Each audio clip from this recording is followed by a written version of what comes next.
असम के मशहूर सिंगर जुबीन गर्ग की मौत सिंगापुर में हादसे से नहीं हुई थी। उनको साजिश के तहत जान से मारा गया था। इस मामले की जांच कर रही एसआईटी ने अपनी रिपोर्ट में ये कहा है कि उनका कत्ल किया गया था। असम के मुख्यमंत्री हिमंता बिस्वा शर्मा ने खुद इस बात की जानकारी दी है। उन्होंने बताया कि जुबीन की मौत के सिलसिले में जिन 5 लोगों को गिरफ्तार किया गया है, उन सभी पर हत्या की धारा के तहत केस दर्ज किया गया है।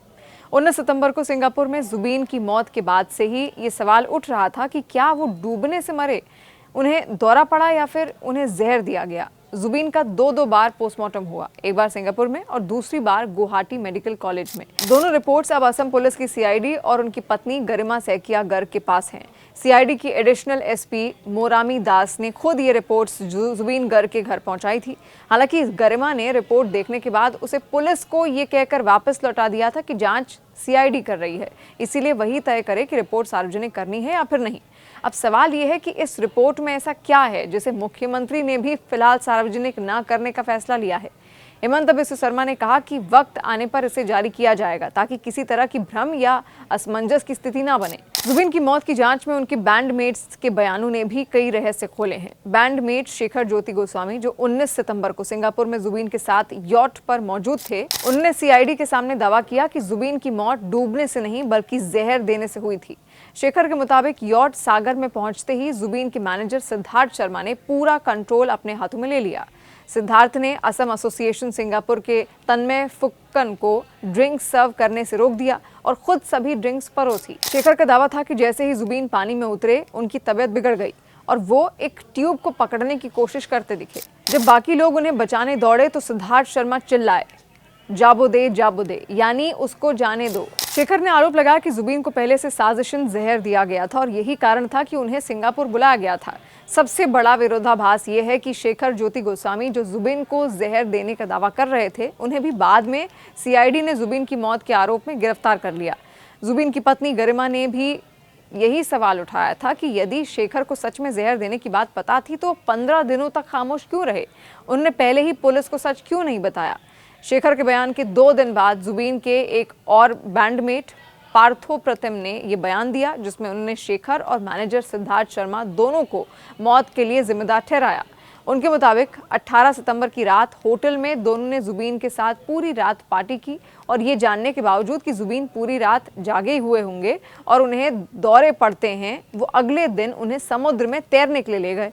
इस केस में north east India cultural festival के ऑर्गेनाइजर श्याम कानू महंता का नाम भी सामने आया।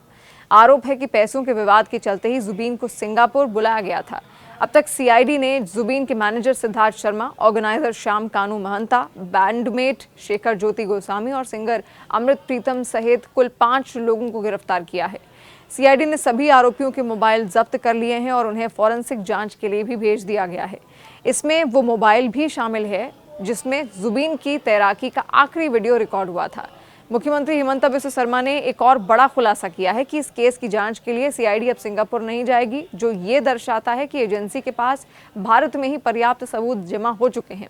19 सितंबर 2025 को सिंगापुर में स्कूबा डाइविंग करते हुए एक हादसे में जुबीन गर्ग की जान चली गई थी। जुबीन गर्ग वो फेमस सिंगर रहे थे जिनकी आवाज़ ने कई ब्लॉकबस्टर फिल्में दी, जिसमें झूम बराबर से लेकर गैंगस्टर जैसी फिल्में शामिल रहीं। जुबीन गर्ग ने हिंदी के अलावा असमी, नेपाली, उड़िया, संस्कृति, इसके अलावा सिंधी से लेकर तमिल जैसी 40 भाषाओं में गाने गाए हैं। वो असम के सबसे ज़्यादा कमाई करने वाले सिंगर भी थे। जुबीन गर्ग के बारे में अब आपको और बताते हैं। जुबीन गर्ग असम की ब्राह्मण फैमिली में पैदा हुए। मेघालय से आने वाले जुबीन गर्ग का नाम संगीतकार जुबीन मेहता के नाम पर रखा गया। जुबीन को गायन उनकी माँ से मिला। उन्होंने 3 साल की उम्र में गाना गाना शुरू कर दिया था। उनकी पहली गुरु उनकी माँ ही थी। फिर उन्होंने कई साल तक तबला सीखा और लंबी ट्रेनिंग ली। उन्होंने अपने करियर में ढेरों गाने गाए और कई ब्लॉकबस्टर ट्रैक दिए। इसी के साथ वो असम के सबसे ज़्यादा कमाई करने वाले सिंगर भी बन गए। जुबीन गर्ग के पिता मोहन बोर ठाकुर मजिस्ट्रेट, तो उनकी माँ इली बोर ठाकुर एक सिंगर थी। जुबीन गर्ग की एक छोटी बहन भी थी। संयोग देखिए कि जुबीन गर्ग की छोटी बहन साल 2002 में एक कार एक्सीडेंट में गुजर गईं। वो भी सिंगर और एक्ट्रेस थीं। वो अपने को आर्टिस्ट के साथ परफॉर्म करने के लिए ही जा रही थी, लेकिन बीच रास्ते में एक्सीडेंट हुआ और वो गुजर गईं। जुबीन गर्ग की पढ़ाई लिखाई की बात करें तो उन्होंने साइंस साइड से पढ़ाई की है। हालांकि वो कॉलेज पूरा नहीं कर सके थे क्योंकि उनका फोकस सिंगिंग करियर पर था। जुबीन गर्ग ने साल 2002 में गरिमा साइकिया के साथ शादी की थी। गरिमा पेशे से फैशन डिजाइनर हैं। जुबीन गर्ग ने कई बार ये कहा है कि वो धार्मिक नहीं हैं, ना वो किसी कास्ट को मानते हैं और ना ही किसी धर्म को। अपने इस बयान को देने के बाद वो विवादों में भी आए थे। दरअसल साल 2019 में उन्होंने कहा था कि मैं ब्राह्मण नहीं हूँ, मैंने जनेऊ भी उतार दिया है, अभी भी नहीं पहनता हूँ, ऐसे ब्राह्मणों को तो मार देना चाहिए। जुबीन गर्ग के इस बयान के बाद काफ़ी विवाद हुआ था। इसके बाद साल 2024 में भी उन्होंने भगवान कृष्ण को लेकर एक बयान दिया था। बिहू कॉन्सर्ट में उन्होंने कहा था कि श्री कृष्ण भगवान नहीं थे, वो एक इंसान थे, जिन्हें माजुली जिला सत्र महासभा ने बैन कर दिया था। इन तमाम बयानों के बाद जुबीन गर्ग लगातार चर्चा में आए। हालांकि अपने गानों को लेकर तो वो हमेशा से ही चर्चा में रहे ही थे और जब उनकी मौत हुई तो उसके बाद भी उनकी चर्चाएं लगातार होने लगी, क्योंकि सबको ये साजिश एक बड़ी प्लानिंग लगी थी और इसी कारणवश अब सीआईडी लगातार इस पूरे मामले की जांच भी कर रही है।